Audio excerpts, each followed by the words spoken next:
Danes imamo dan odprtih vrat, obenem pa dejansko otvoritev novih prostorov, kjer smo se preselili pred kratkim.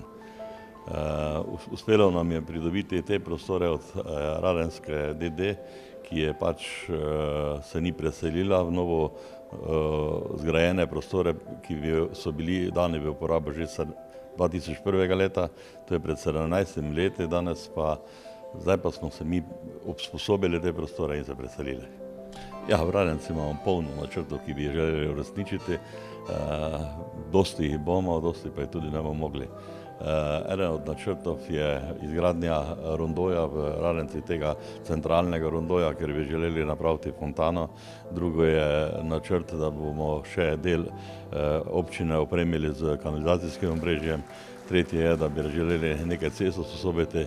Želja je tudi, da pridobimo dokumentacijo potrebno za izgradnjo bazena v Radenci in lahko bi še jih polno našteval.